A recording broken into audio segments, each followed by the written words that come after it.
इन खबर यूपी में आप सबका स्वागत है। मैं हूं हसीन अहमद। आज हम आपसे बात करने जा रहे हैं कि उत्तर प्रदेश के बारे में नीति आयोग के भूतपूर्व सीईओ अमिताभ कांत ने क्या बात कही। उन्होंने कहा कि अगर हिंदुस्तान को 5 ट्रिलियन इकोनॉमी बनना है तो हिंदुस्तान ही एक ऐसा सूबा है कि जो सबसे ज्यादा इसमें अपना योगदान दे सकता है।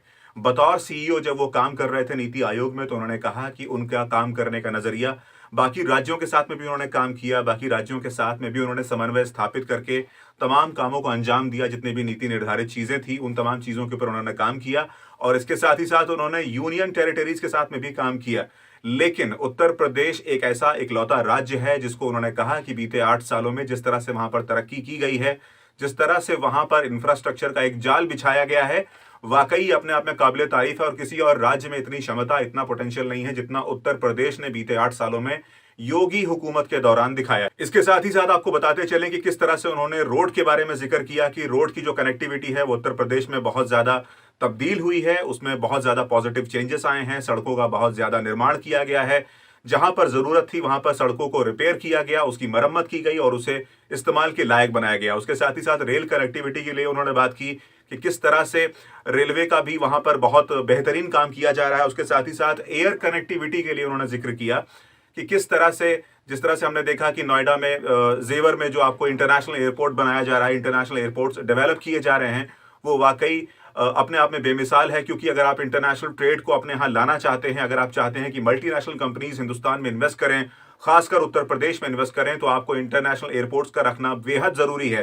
क्योंकि अगर इंटरनेशनल एयरपोर्ट्स होंगे, आपके पास कनेक्टिविटी होगी, तभी इंटरनेशनल डेलीगेशन हिंदुस्तान आ सकते हैं, आपके सूबे में आ सकते हैं और किसी बिजनेस के लिए फैसले को आखिरी अंजाम तक पहुंचा सकते हैं। क्योंकि तमाम सरकारें, तमाम बड़ी कंपनियां इस बात को देखती हैं कि आपके देश में कितनी ज्यादा कनेक्टिविटी है। अगर सामान को वहां पहुंचाना हो, अगर वहां से हमारा जो तैयार माल है उसको वहां से विदेशों में भेजना हो, तो उसके लिए आपके पास इंटरनेशनल एयरपोर्ट्स हैं या नहीं है, आपके पास सड़कें बेहतर हैं कि नहीं है, आपके पास रेल मार्ग की क्या स्थिति है, ये तमाम चीजें देखी जाती हैं, जिसकी उन्होंने जमकर तारीफ की। उसके साथ ही साथ यहां पर उन्होंने एनर्जी के बारे में, इलेक्ट्रिसिटी के बारे में बात की कि किस तरह से आपको बिजली की सहूलियत यहां पर बड़ी आसानी के साथ मिलती है। उसके साथ ही साथ अगर आपको अपने कल कारखानों को चलाने के लिए जल की आवश्यकता है, तो पानी एक बहुत बड़ी जरूरत होती है किसी उद्योग के लिए, किसी व्यापार के लिए, तो पानी भी यहां पर मुहैया करवाया जाता है सरकार के द्वारा, ताकि आपको परेशानी ना हो, ताकि आपका व्यापार सही ढंग से काम कर सके। इसके साथ ही साथ आपको बताते चलें कि किस तरह से उन्होंने ईज ऑफ डूइंग बिजनेस की बात की, जिसमें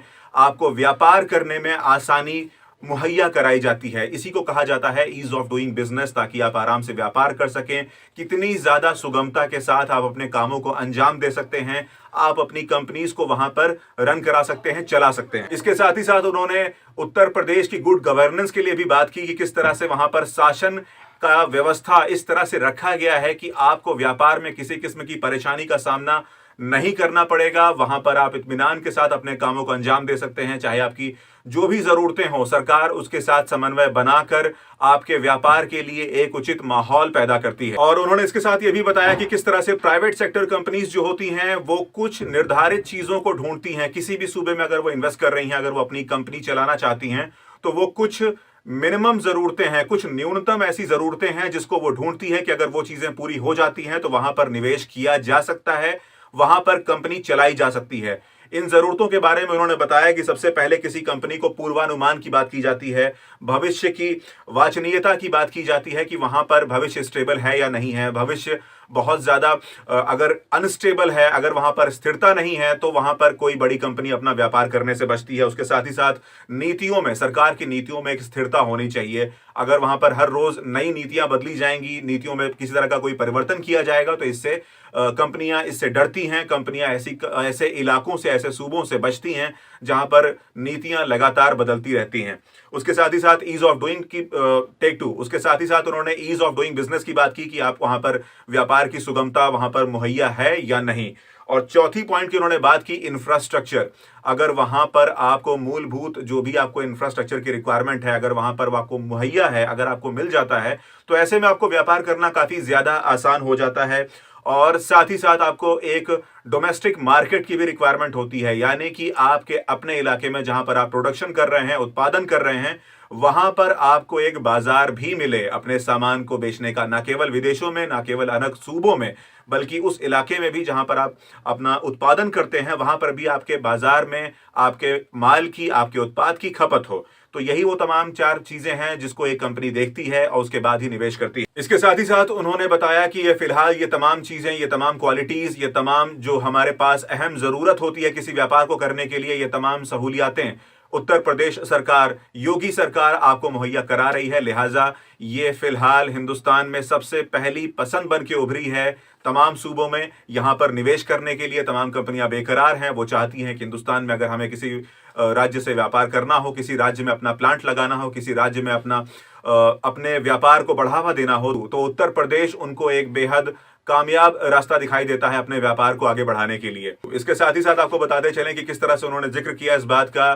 कि जेवर इंटरनेशनल एयरपोर्ट जो बन रहा है उससे कितना ज्यादा फायदा होने वाला है, क्योंकि वहां पर एक डेडिकेटेड फ्राइट कॉरिडोर भी बनेगा जिससे कि सामान की आवाजाही काफी आसानी के साथ हो सकती है।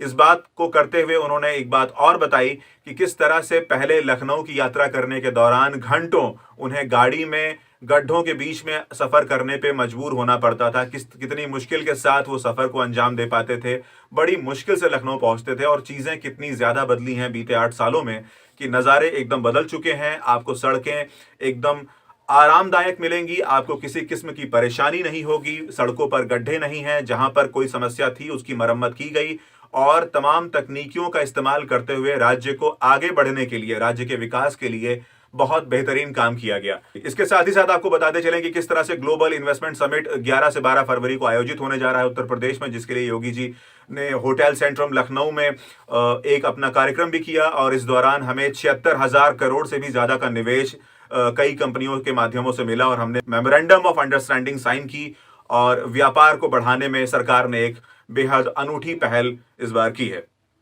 ऐसी तमाम जानकारियों के लिए बने रहिए इन खबर यूपी के साथ।